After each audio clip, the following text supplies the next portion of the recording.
Hello, and welcome to episode 13, part 2 of Mark Talks Rubbish about rock music whilst you do the washing up. We are just joining the final part of the Pink Floyd uh, story, which begins the day after the end of their last tour. So the Division Bell tour ended, I think it was 29th of October 1994. Morning of 30th of October 1994, the band's archivist gets a phone call from Nick Mason saying, I would quite like us to scoop up all of the old, out of print archival material and release it as a box set, which I talked about in a previous episode, which then became the early years, 1965 to 1972. And they then also kind of picked up some of that archival material and put them into album-specific boxes for Dark Side of the Moon, Wish You Were Here, and The Wall. But that wasn't the end of the Pink Floyd kind of story. It was more of a pause, and Pink Floyd moved from being a band that made records to a band that made reissues and released those. First and foremost, it went very, very quiet on the Pink Floyd front. There are a couple of anniversary reissues, a couple of solo albums, but it went very, very quiet until 2001, when the band released Echoes, the best of Pink Floyd. Now, at the time this was released, which was 2001, this was the first place where the song When the Tigers Broke Free was officially released digitally on CD. It came out on a promo CD to go with Roger Waters live in Berlin, which just pretend that you can't see me walking out of shot there whilst I hastily look for it. Now it's somewhere I can't get to it. Sorry. But there was a promotional CD for a Roger Waters show in Berlin that had the first official digital release. This was the first commercial release that you could buy in the shops of that song on CD, only 19 years after it was released as a 7-inch. And Echoes was a fairly nice double CD, came out late 2001, which was a year which started to see a bit of a resurgence in Pink Floyd's visibility. Roger Waters had begun touring again in 1999, and he announced some shows in America, which started off in arenas and sold much better than he originally expected. He wasn't sure if anyone was going to be interested in him, because the last time he'd previously toured was in 1987, when he was arguing with Pink Floyd. Pink Floyd was selling a lot more tickets than he was at that time. So 2001 saw the release of the Echoes best of set. And if you're going to buy a Pink Floyd compilation, that's the one to go for. It's got some holes in it. It's not presented chronologically. If you try and listen to it and try and make sense of what on earth it's all about, that's not quite going to work, because there's chunks where it suddenly moves from 1994 to 1967. It moves from Syd Barrett doing whimsy about bicycles and a mouse called Gerald, to songs, long, vast stadium epics about sadness and memory and all those type of things. Now, a couple of other things happened in the meantime, and this is an important thing for Pink Floyd. Is in 2005, the band reformed with Roger Waters for a one-off show at Hyde Park in London on the 2nd of July 2005. You could only get tickets by either paying, I think, about £200 to be in a tiny little section at the front, or you could enter by text message, which was £1.50 per text message. I think about 2 million people applied. About 120,000 people were successful, and they could bring a friend along. I was successful. So I saw Pink Floyd at Live Aid, and it is easily the biggest show I've ever been at. I would say there were probably 225,000 people that were there. And if you go to a show at Hyde Park and you stand at the back and you think, the band are tiny and I can't see anything, that's still only about a third of the way deep. So for the Hyde Park, for Live Aid, it was 3 times bigger than the average, in fact probably 4 times bigger than the average Hyde Park show in terms of the number of people that were there. It's an astronomical amount. I've never seen a crowd so big, and I saw Robbie Williams at Epworth in 2003 to 135,000 people, and that was about half the size. So yeah, the band were probably about this big, maybe that big, and I was still, easily in the first half of the crowd. So they performed a 4-song set that night. They were the only band that didn't get introduced by Compare. Not a celebrity term from Brad Pitt or anything like that. And they performed 4 songs, and they came on, I think, around about 25 past 11, finished around, no, actually I think it's about 11 o'clock, maybe 10:55, 11 o'clock, and they finished at about 11:20, 11:22. And we had one train which we could get, which was the 10 to 12, which would take us to Surbiton, and we made that train by the skin of our teeth. Now the show was meant to finish at 8 o'clock. By the time we got to 8 o'clock, I was kind of like texting home and going, well, what's going on with this? And they're going, oh, it's being put back, and the show got constantly delayed. So nobody really knew whether the show would finish by the time it was meant to finish. It certainly didn't. So about 8 o'clock came and went, probably around about the time that Madonna was on stage. And before that, you still had a lot of other bands which you had to go and see. So Paul McCartney, for example, Robbie Williams, The Who, Pink Floyd. All of those acts had yet to play. And I was wondering whether, shows were going to be cut short, but they just kept extending it, really. So Pink Floyd came on stage, 10:55, and it was the 4 original members of Pink Floyd performing together for the first time since June 1981. So that's Roger, Rick, David and Nick, with John Carrin, who'd been part of their live band since 1987 on keyboards, Tim Renwick, who had been part of live Pink Floyd since 1987 and had also played with Roger Waters' solo band, Dick Parry, who was a saxophonist who first started playing with the band in 1973, and I think Katie Kissoon, was on vocals, but I could be wrong about that. And effectively, it was a 6-song best of kind of greatest hits set that travels chronologically through the band's career up to the point where pretty much they stopped playing live with Roger. So they played Breathe. They started with Speak to Me, which is just like an intro tape.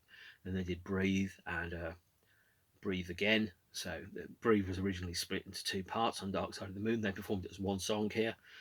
They then played Money, Wish You Were Here, and they closed with Comfortably Numb. And if you watch this, about 2 minutes in to the Pink Floyd set, you'll hear a big cheer.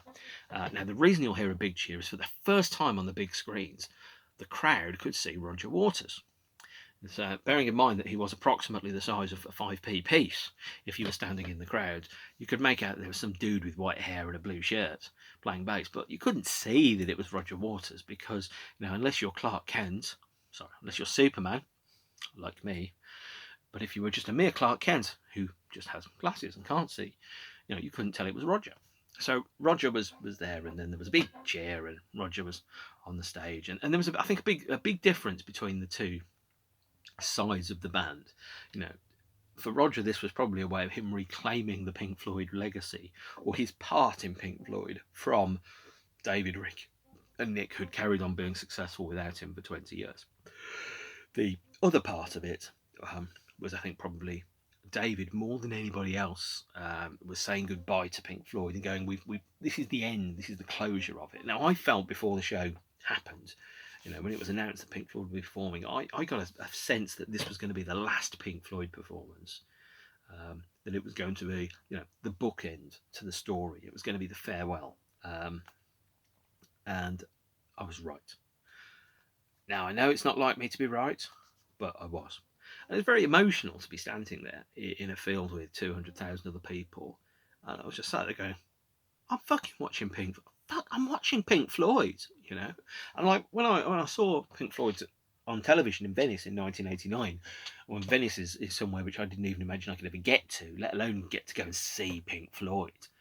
and then the idea that I was going to go and see Pink Floyd with Roger Waters in them, it was kind of like seeing, the Beatles or something playing a one-off reunion show, or maybe the Beatles rooftop show. It was one of those things that you thought, I never thought this would happen, and let alone not thinking it would happen. Also, there was that sense of, even if it did happen, I would never be lucky enough to actually go. And we did. And, the whole thing about Live Aid was that it was designed to target poverty and debt in places like Africa. And making poverty history. And I'd quickly like to point out, it still stands the record for the most expensive box of chips I've ever bought, which was £7 for a box of chips and a sausage, which definitely made that stall owner's poverty history, because that price was ridiculous. That's more than I've paid for chips in a box out of a van ever. And that's, now we're well over 15 years after that show happened. So it was quite an experience. It was also the last day of me being 31. So I basically saw Pink Floyd for my 32nd birthday, and I saw the last Pink Floyd show. One hell of an experience, actually, when you think about that. And I was very lucky to experience that. That is not on the later years box set, presumably because they couldn't get the rights to have Roger sign it off. There were 2 other Pink Floyd performances after that date. I have to go up here because I haven't prepared this as well as I would like to have done. Yes, I know it's an Animals t-shirt, but I am improvising, and there you go. The other Pink Floyd performance, the last time that Nick and Rick and David performed Pink Floyd songs together, last time they performed Wish You Were Here and Comfortably Numb, was at this show, which took place at the Royal Albert Hall.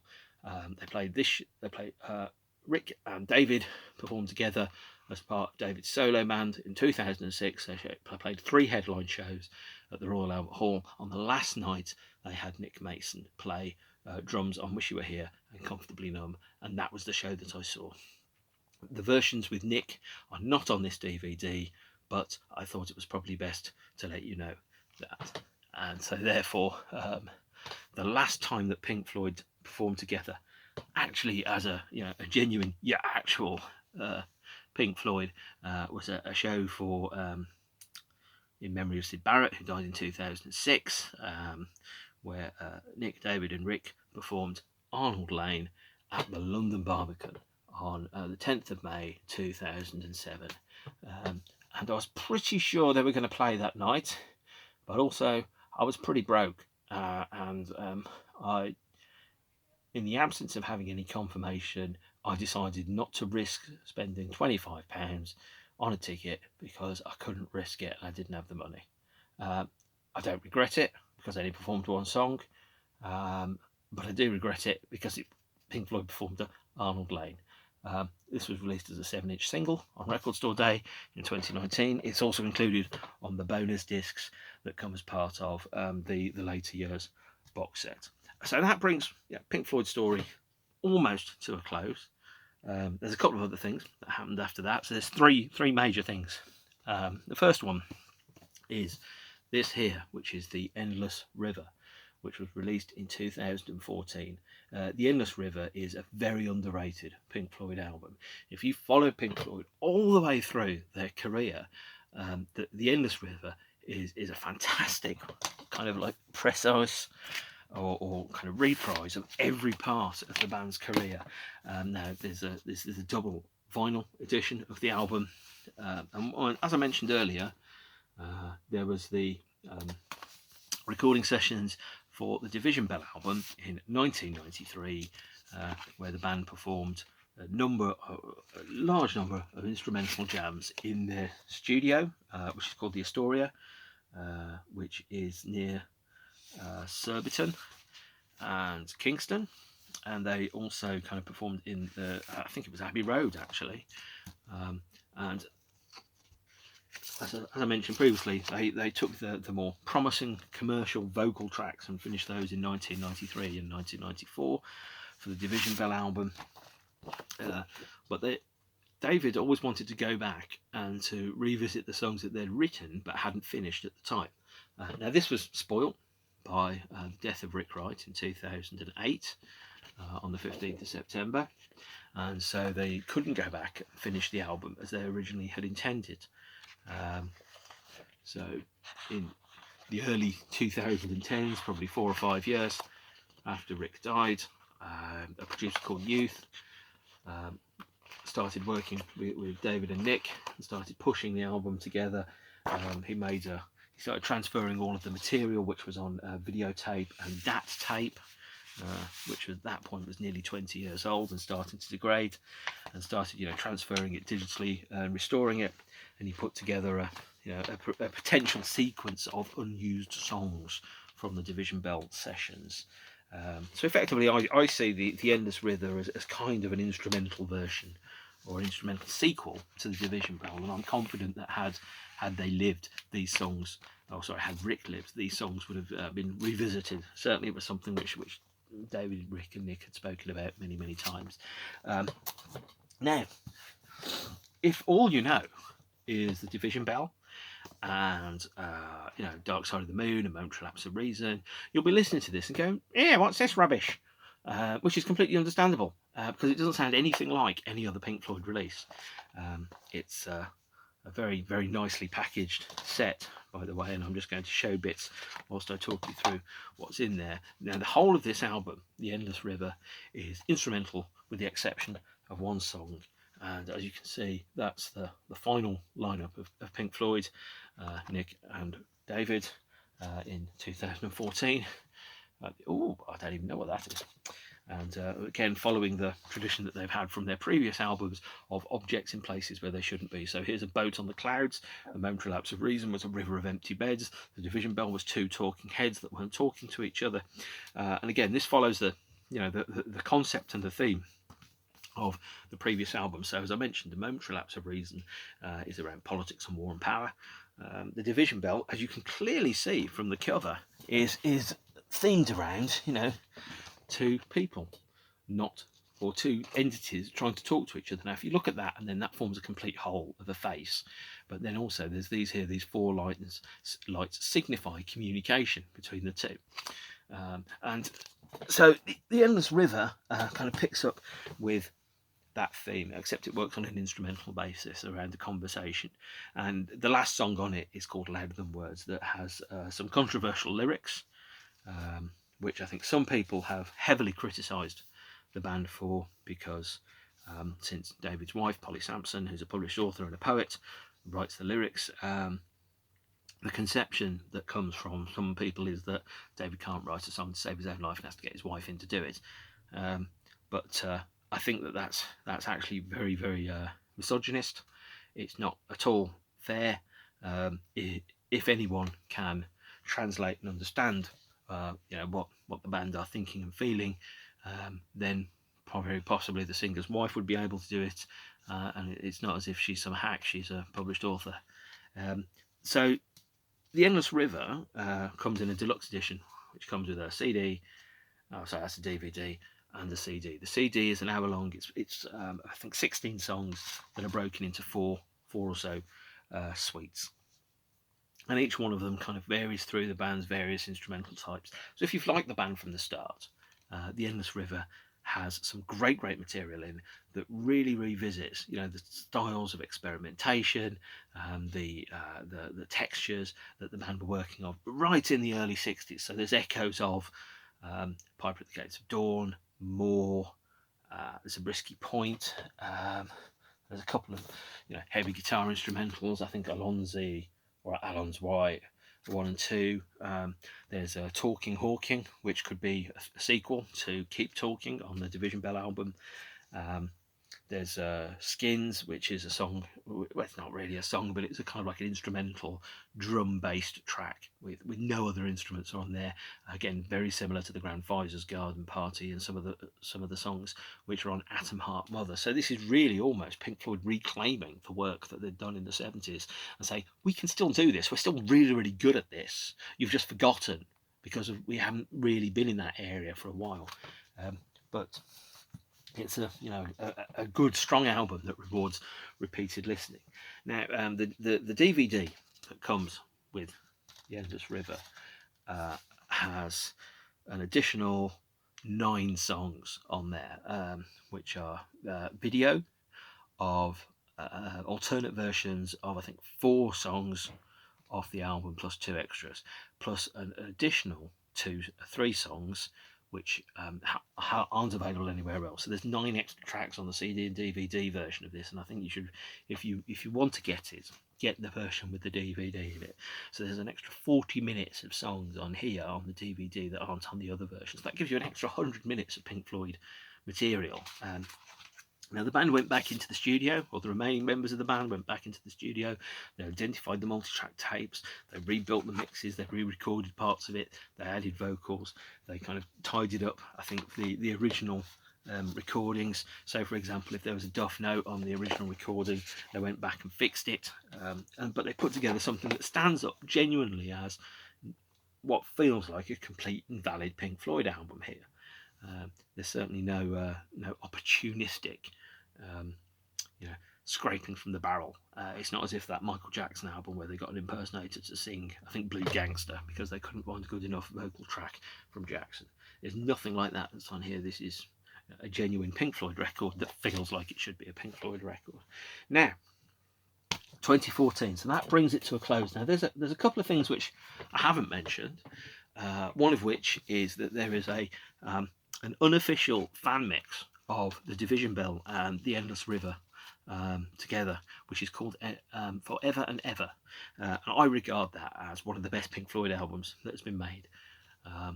You can Google it and find it. It's effectively a 2-hour album of Pink Floyd material that turns the Division Bell and the Endless River into a double album where they kind of flow in and out of each other in a director's cut. Some of the parts of the songs have been changed. So, for example, I think there's a chord sequence that's called I think it might be Ebb and Flow or On Noodle Street, and what they've done is they've actually isolated. So there's a song called Poles Apart on the Division Bell, which is 2 songs plus an extra song in the middle. Now what they've done is they've taken the 2 songs from Poles Apart, the beginning and the end of the song, and then put in one of the other songs from the Endless River inside it. And once you listen to it that way, I can't imagine how it could ever have been any different at all. There's just no way in which that could have worked. If you do get an opportunity, if you can find it, Forever and Ever is like a brand new Pink Floyd album that you haven't heard. It's like a director's cut, expanded version of the Division Bell. And when I listen to Forever and Ever, and I go, that is the way it should always have been to me. And it makes both of the albums stronger because there's the context that sits around them. That, of course, is highly illegal and unofficial, and I wouldn't recommend paying any money for a CD version of it. It is available for free on the internet if you know where to look. And that kind of ties us into the last part of the later years box set. So we have on this disc, we have a Momentary Lapse of Reason remixed, we have a Division Bell remixed, and we have the Division Bell sessions, and we also have on one of the other discs a 5.1 mix of the Endless River as a film. So now you can clearly tell I am making this up as I go along. The last of the Blu-rays that's on the later years box set features the Endless River film by Ian Eames, which is presented in 5.1. And it's a 60-minute film of visual material that reflects the kind of abstract, somewhat inarticulate but thematically linked series of films that go through the whole of the Endless River album. The album of the Endless River feels more complete for having watched the film. And the second thing that you'll also see is on the later years box set, there's a 5.1 mix of the Division Bell, which was completed in 2014. So in 2014, the band released a box set version of the Division Bell. I do not own it, but it has the vinyl album. It has, I think, a Blu-ray or a DVD with a 5.1 mix in it. It has a number of other bits and bobs, but it has no unreleased material on. What I will say is the later years also contains a number of extra songs which didn't quite make it onto the Endless River because they didn't fit into the Endless River album correctly. They didn't feel like they sat there appropriately. So there's 7 extra songs on the later years, and at the moment the only place you can officially get these is on the later years. So there's a track called, there's very uninspired titles, by the way. There's Blues, Slippery Guitar, Rick's Theme, David's Blues, Marooned Jam, Nirvana, and an early mix of High Hopes. But really and honestly, you add those 7 songs to the 9 songs which are on the Endless River DVD, plus the extra 18 or so songs which are on the Endless River itself, plus the 11 songs which are on the Division Bell album, and you find there was actually a very, very prolific period for the band. The last thing that the band did in terms of studio activity is that they'd long wanted to revisit, remix and update A Momentary Lapse of Reason. The record as it was didn't capture the band performing live. It didn't capture the sound of Pink Floyd the way that I think they felt really comfortable with. So almost the Momentary Lapse of Reason album is a very, very expensive set of demos. And so the band went back into the studio after 2006. Nick re-recorded all of the drum parts and all of his parts for the album. There were some additional, guitar and vocals that were recorded. Rick re-recorded some parts, and when he hadn't re-recorded all of the parts, the band then took existing multi-track tapes from rehearsals for the Division Bell and Momentary Lapse of Reason tours, and they then overlaid those. So effectively it's a brand new recording of the album. It sounds very similar to the version which came out in 1987, but it sounds better, stronger, more cohesive. It sounds less like 3 musicians in separate rooms playing the same songs at slightly different times. It sounds like the band are together there playing the songs, and it sounds like a genuine Pink Floyd album in the way in which The Momentary Lapse of Reason came close to but never quite completed. So it's absolutely essential. Again, it's ridiculous that it is somehow locked into a £429 bloody box set, but I don't make the rules. I just decide whether I buy it or whether I wait for it to become a lot cheaper on Amazon about a year after it's come out, and then I buy it eventually with a slightly dinged box. That's how it is. Realistically, I would have thought that a vinyl and CD release of A Momentary Lapse of Reason at some point as a standalone release would be absolutely essential. Now, the last thing, which I haven't mentioned on the later years box set, is that The Delicate Sound of Thunder gets its first DVD and Blu-ray release in this box set. It gets a separate standalone release in 2 weeks' time. But what I can say is, on the original VHS and unofficial DVD and Laserdisc release of A Delicate Sound of Thunder, there are some very, very questionable choices. Visually, there's some awful choices. There's a man lighting a cigarette with a laser, for example. That joke only worked once. There's an awful lot of moustaches in built-up areas. There's quite a few tank tops. There's a few jocks in there. As I said, there's some terrible, terrible mullets. There are some awful, awful hairstyles. There are a proliferance of shirts, t-shirts, undersuits, and there's an awful lot of very questionable fashion choices in the Delicate Sound of Thunder as it was originally released. This version here is a fully expanded, completely re-edited version of the film. It has never looked better. It has never looked sharper. It's probably the definitive Pink Floyd live document from that era. It features the entire set, apart from one song, "Welcome to the Machine," which wasn't filmed because they needed to change the cartridges in the cameras. And it features 16 songs on the Blu-ray, plus an extra 5 songs which they filmed on the night, which are bonus tracks. It's also been reissued as an expanded set of audio, so you've got the whole of a Momentary Lapse of Reason tour show at last on CD, featuring many songs which haven't been released officially in a Pink Floyd live capacity before. So you've got, for example, you've got Terminal Frost, A New Machine, You've got, you can tell clearly I'm just kind of scrolling through this and hoping that I'll land on the right page that will tell me which one it is. You've also got On the Run, Great Gig in the Sky, Welcome to the Machine. Us and Them gets an appearance. It wasn't on the original vinyl edition of A Delicate Sound of Thunder, and One Slip. And these versions on the Delicate Sound of Thunder have been completely remixed. They've been built from the ground up using the original multi-tracks.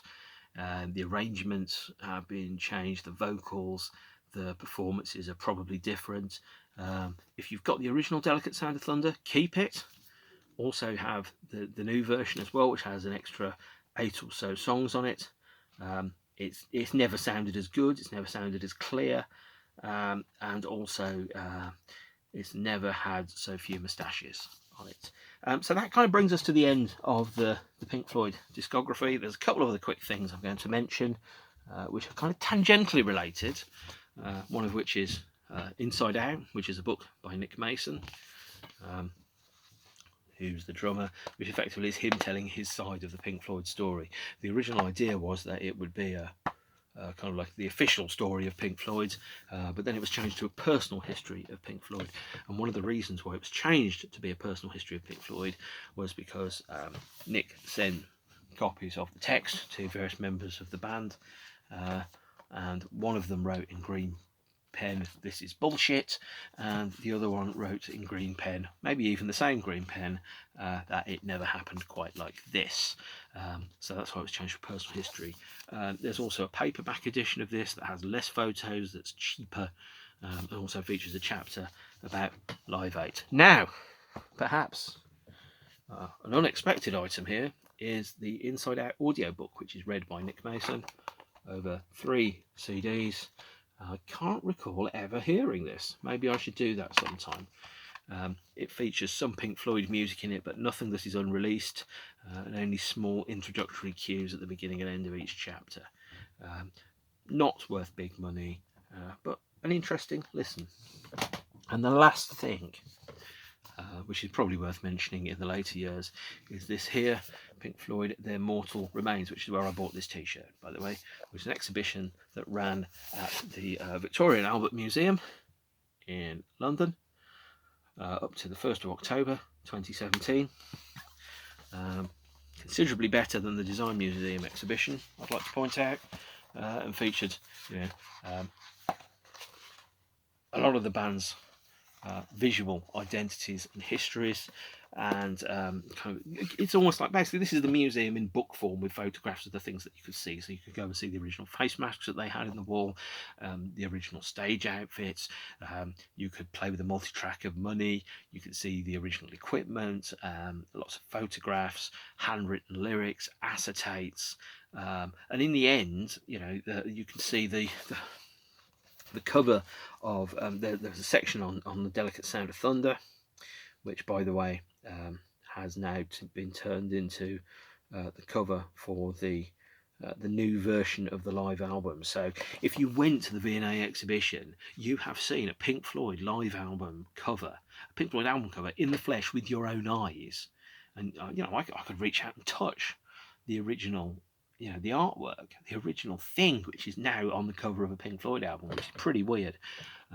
In the other room, by the way, were the heads from the Division Bell. There was a mirror ball, and in the last room, which was pretty huge, there was a 5.1 huge surround mix of the Live 8 performance, which was then projected onto all the 4 walls and also to the ceiling as well. And it's a really strange feeling to sit in a museum and to watch something presented as a historical event that you were at, that you saw with your own eyes, that you remember with your own brain. It's really strange to think that, even though, we're now day 4,722 of lockdown, we're still in the midst of, we're living through history at this very moment. And it doesn't feel like that because, frankly, I'm hungry or I'm thirsty. Okay, so what we'll do, we'll wrap up there. And I'll just quickly say, that's the overview of the last part of the Pink Floyd era, which surprisingly, 3 studio albums, 2 live albums, an exhibition, and a huge box set. if you have an opportunity to find the later years box set, which is affordable, that can meet your budget, and you love Pink Floyd, please go for it. If not, the download is available, by the way, for I think £29. And you miss the audio to the Venice show, but aside from that, you get everything. All the audio that's on there. Almost all of the visual material is available on YouTube. So if you can't afford the box set, there are options around that. I think the other thing that I will say is, frankly, the later years, not having this bullshit documentary on there is unforgivable. You can't pretend it didn't happen. And some of those songs are quite good. They're not amazing, but they're quite good, and they're quite easily pad out the rest of the box set. I also wish that the box set had the Atlanta show on, not because it's any good, but because it was recorded and it existed. And if you looked at the early years box set, they'd put anything out on there. There's like no versions of Atom Heart Mother on this box set, which is staggering compared to the fact that there's probably at least 20 box sets worth versions of Atom Heart Mother on the early years. Now, I'm going to wrap up here. I've done an awful lot of talking. I will go through the solo years of Pink Floyd next. And thank you for your time and interest. If you've got any questions, comments, or anything like that, please just comment below. Follow me on Twitter. Send me cash in the post. Non-sequential notes, by the way. And if you've got any suggestions about what you'd like to hear me talk about, please let me know. Thank you for your time. I am now going off to do some housework. Yes! Being an adult is absolutely great. I can do what I want without asking permission off my mum and dad, but the flip side of it is I have to go to work, I have to pay bills, I have to do housework, and I have to make sure the cats aren't fighting. So I'm going to go and attend to that now. Thank you very much. See you soon. Bye.